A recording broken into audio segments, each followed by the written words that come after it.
ಧರ್ಮಸ್ಥಳ ಬುರುಡೆ case ವರದಿ ಕೋರ್ಟ್ಗೆ ಸಲ್ಲಿಕೆಯಾಗಿದೆ. ಬೆಳತಂಗಡಿ ಕೋರ್ಟ್ಗೆ ಎಸ್ಐಟಿ ಅಧಿಕಾರಿಗಳು ವರದಿಯನ್ನ ಸಲ್ಲಿಕೆ ಮಾಡಿದ್ದಾರೆ.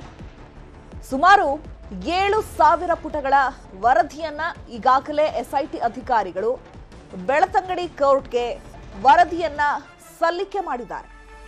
ಎಸ್ಐಟಿ ಎಸ್ಪಿ ಜಿತೇಂದ್ರ ದಯಾಮ ನೇತೃತ್ವದ ತಂಡ ಈಗ ಸುಮಾರು 7,000 ಪುಟಗಳ ವರದಿಯನ್ನ ಬೆಳತಂಗಡಿ ಕೋರ್ಟ್ಗೆ ಸಲ್ಲಿಕೆ ಮಾಡಿದ್ದಾರೆ. ಅಧಿಕಾರಿಗಳ ತಂಡದಿಂದ ಕೋರ್ಟ್ಗೆ ವರದಿ ಸಲ್ಲಿಕೆಯಾಗಿದೆ. ಪ್ರಕರಣದಲ್ಲಿ ಸೀಸ್ ಮಾಡಿದ್ದ ವಸ್ತುಗಳು ಕೋರ್ಟ್ಗೆ ಸಲ್ಲಿಕೆ ಆಗಿದೆ. ತಲೆಬುರುಡೆ ಸಹಿತ ಮೂಳೆಗಳು ಕೋರ್ಟ್ಗೆ ಸಲ್ಲಿಕೆ ಆಗಿರುವಂಥದ್ದು. ಎಸ್ಐಟಿ ಎಸ್ಪಿ ಜಿತೇಂದ್ರ ದಯಾಮ ನೇತೃತ್ವದ ತಂಡ ಏನೇನ್ ಸಾಕ್ಷಿಗಳನ್ನ ಸಂಗ್ರಹ ಮಾಡಿತ್ತು, ಧರ್ಮಸ್ಥಳದ ಬುರುಡೆ ಪ್ರಕರಣಕ್ಕೆ ಸಂಬಂಧಪಟ್ಟಂತೆ ಆ ಎಲ್ಲ ಬುರುಡೆ ಸಹಿತ ಮೂಳೆಗಳ ಸಹಿತ ಕೋರ್ಟ್ಗೆ ವರದಿಯನ್ನ ಸಲ್ಲಿಕೆ ಮಾಡಲಾಗಿದೆ. ಬೆಳತಂಗಡಿ ಕೋರ್ಟ್ಗೆ ಎಸ್ಐಟಿ ಟೀಮ್ ಈಗ ಸಲ್ಲಿಕೆ ಮಾಡಲಾಗಿರುವಂಥದ್ದು.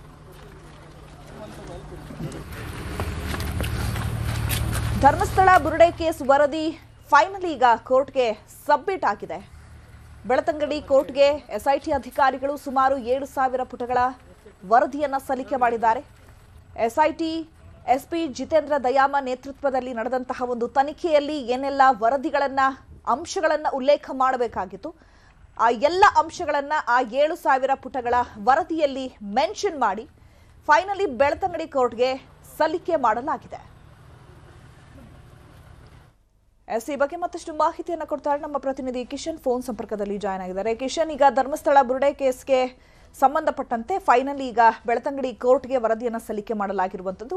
ಆ ವರದಿಯಲ್ಲಿ ಪ್ರಮುಖವಾಗಿ ಅಂಶಗಳನ್ನ ಏನೆಲ್ಲ ಉಲ್ಲೇಖ ಮಾಡಲಾಗಿದೆ, ಹೊಸ ಸಾಕ್ಷ್ಯಗಳನ್ನ ಅಥವಾ ಹೊಸ ದಾಖಲೆಗಳನ್ನೇನಾದ್ರೂ ಸಬ್ಮಿಟ್ ಮಾಡಿದಾರಾ ಇದರಲ್ಲಿ, ಹೇಗೆ?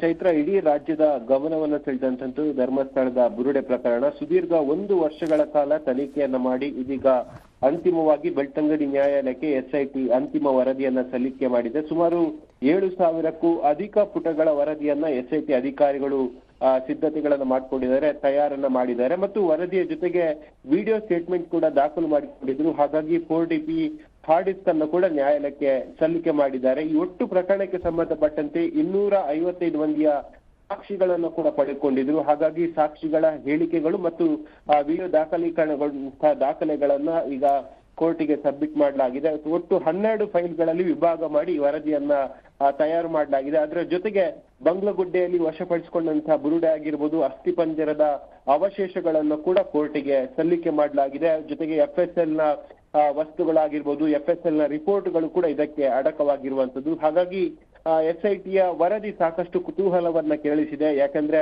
ಬಹಳ ಚರ್ಚೆಗೆ ಕಾರಣ ಆಗಿತ್ತು. ಜೊತೆಗೆ ಷಡ್ಯಂತ್ರವನ್ನ ಮಾಡಲಾಗ್ತಾ ಇದೆ ಎಂಬ ಆರೋಪಗಳನ್ನು ಕೂಡ ಮಾಡಲಾಗಿತ್ತು. ಹಾಗಾಗಿ ಅಂತಿಮವಾಗಿ ಯಾರ್ದು ಸತ್ಯ ಯಾರ್ದು ಮಿಥ್ಯ ಅನ್ನೋ ಒಂದು ಜಿಜ್ಞಾಸೆ ಜನರಲ್ಲಿ ಕೂಡ ಇತ್ತು. ಹಾಗಾಗಿ ಆ ವರದಿ ಸಲ್ಲಿಕೆ ಆದ ಬಳಿಕ ಕೋರ್ಟ್ ಯಾವ ತೀರ್ಮಾನವನ್ನ ಕೈಗೊಳ್ಳುತ್ತೆ ಅದು ಬಹಳ ಕುತೂಹಲವನ್ನ ಕೇಳಿಸಿರುವಂತದ್ದು. ಸದ್ಯ ವರದಿಯಲ್ಲಿ ಏನಿದೆ ಎಂಬ ವಿಚಾರ ಅದು ಸದ್ಯಕ್ಕೆ ಬಯದುಗೊಂಡಿಲ್ಲ. ಯಾಕಂದ್ರೆ ಬಹಳ ಗೌಪ್ಯವಾಗಿ ಈ ವರದಿಯನ್ನ ಸಿದ್ಧಪಡಿಸಲಾಗಿದೆ, ಕೋರ್ಟಿಗೆ ಕೂಡ ಕೊಡಲಾಗಿದೆ ಮತ್ತು SIT ಅವರು ಕೋರ್ಟಿಗೆ ಒಂದು ಮನವಿಯನ್ನು ಕೂಡ ಮಾಡಿದ್ದಾರೆ, ಈ ವರದಿಯನ್ನ ಬಹಿರಂಗ ಪಡಿಸಬಾರ್ದು ಅಂತ ಹೇಳಿ. ಹಾಗಾಗಿ ಕೋರ್ಟ್ ಮುಂದೆ ಯಾವ ತೀರ್ಮಾನವನ್ನ ಕೈಗೊಳ್ಳುತ್ತೆ ಅದು ಕುತೂಹಲವನ್ನ ಕೇಳಿಸಿರುವಂತದ್ದು. ಚೈತ್ರ, ಕಿಶನ್, ಈಗ ಬಂಗ್ಲಾಗುಡ್ಡದಲ್ಲಿ ಸಾಕಷ್ಟು ತಲೆಬುರುಡೆ ಅಥವಾ ಮೂಳೆಗಳು ಪತ್ತೆಯಾದಂತಹ ಸಂದರ್ಭದಲ್ಲಿ ಇನ್ನು ಯಾವುದೇ ಶಂಕಿತ ಸ್ಥಳಗಳಲ್ಲಿ ಪರಿಶೀಲನೆ ಮಾಡಬೇಕು ಅಥವಾ ಎಕ್ಸ್ಕವೇಷನ್ ಮಾಡಬೇಕು ಅನ್ನುವಂತಹ ಯೋಜನೆಯನ್ನೇನಾದ್ರೂ ಇಟ್ಕೊಂಡಿದ್ದಾರಾ? ಸದ್ಯ ತನಿಖೆಯ ಹಂತ ಯಾವ ಹಂತದಲ್ಲಿದೆ ಅಂತ ಹೇಳಿ?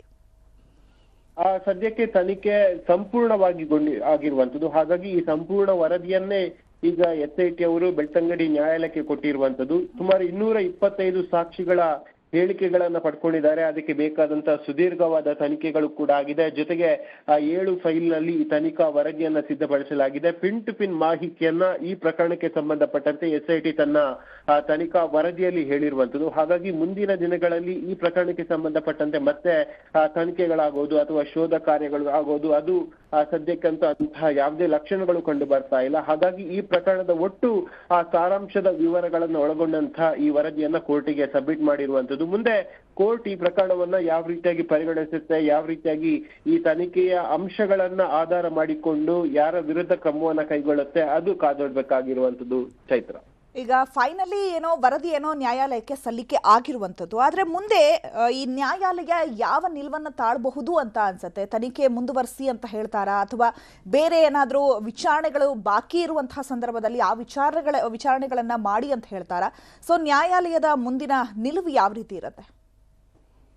ಸದ್ಯಕ್ಕೆ ಇದು ಬಹಳ ಕುತೂಹಲವನ್ನ ಕೇಳಿಸಿರುವಂತದ್ದು. ಯಾಕೆಂದ್ರೆ ರಾಜ್ಯ ಸರ್ಕಾರ ಬಹುಜನರ ಒತ್ತಾಯದ ಮೇರೆಗೆ SIT ಅನ್ನ ಫಾರ್ಮೇಶನ್ ಮಾಡಿತ್ತು. ಆ ಬಳಿಕ ಕೋರ್ಟ್ ಮೂಲಕವಾಗಿ SIT ತನಿಖೆಯನ್ನು ಕೂಡ ಮಾಡಿತ್ತು. ಇದೀಗ ಕೋರ್ಟ್ ಆಧಾರದಲ್ಲೇ ಈ ಪ್ರಕರಣದ ಚಿಗುರಳದ ಕಾರಣಕ್ಕಾಗಿ ಈಗ ಎಲ್ಲ ಪ್ರಕರಣದ ಒಟ್ಟು ಸಾರಾಂಶದ ವರದಿಯನ್ನೀಗ ಕೋರ್ಟ್ ಕೊಟ್ಟಿರುವಂತದ್ದು. ಹಾಗಾಗಿ ಕೋರ್ಟ್ ಮುಂದೆ ಯಾವ ತೀರ್ಮಾನವನ್ನ ಕೈಗೊಳ್ಳುತ್ತೆ ಅದು ಬಹಳ ಕುತೂಹಲವನ್ನ ಕೇಳಿಸಿರುವಂತದ್ದು. ಯಾಕಂದ್ರೆ ಆರೋಪಿಗಳು ಇಂತಿಷ್ಟೇ ಅಂತ ಜನ ಹೇಳಿ ಈಗ SIT ತನ್ನ ತನಿಖಾ ವರದಿಯಲ್ಲಿ ಉಲ್ಲೇಖ ಮಾಡಿದೆ. ಹಾಗಾಗಿ ಅವರ ವಿರುದ್ಧ ಕ್ರಮ ಕೈಗೊಳ್ಳುವಂತಹ ಸಾಧ್ಯತೆಗಳು ಕೂಡ ಇದೆ. ಜೊತೆಗೆ ಈ ಪ್ರಕರಣಕ್ಕೆ ಸಂಬಂಧಪಟ್ಟಂತೆ ತನಿಖೆಯ ಆಧಾರವನ್ನು ಇಟ್ಕೊಂಡು ಇನ್ನೂ ದೊಡ್ಡ ಮಟ್ಟಿನ ತನಿಖೆ ಆಗ್ಬೇಕು ಅಂತ ಹೇಳಿ ಕೋರ್ಟಿಗೆ ಅನಿಸಿದ್ರೆ ಆ ಕೋರ್ಟ್ ಮತ್ತೆ ತನಿಖೆಗೆ ಸೂಚನೆ ಕೂಡ ಕೊಡ್ಬೋದು. ಹಾಗಾಗಿ ನ್ಯಾಯಮೂರ್ತಿಗಳು ಇದರ ಬಗ್ಗೆ ಏನು ಡಿಸಿಷನ್ ತೆಗೆದುಕೊಳ್ತಾರೆ ಅದು ಬಹಳ ಕುತೂಹಲವನ್ನು ಕಳಿಸಿರುವಂತದ್ದು. ಜೊತೆಗೆ ಈ ತನಿಖೆಯ ಆಧಾರದಲ್ಲಿ ಯಾರ್ದು ತಪ್ಪು ಯಾರ್ದು ಸರಿ ಎಂಬೆಲ್ಲ ವಿಚಾರಗಳು SIT ತನಿಖಾ ವರದಿಲಿರೋ ಕಾರಣಕ್ಕಾಗಿ ಮುಂದೆ ಯಾರನ್ನು ಆರೋಪಿ ಅಂತ ಗುರುತು ಮಾಡ್ತಾರೋ ಅವರನ್ನ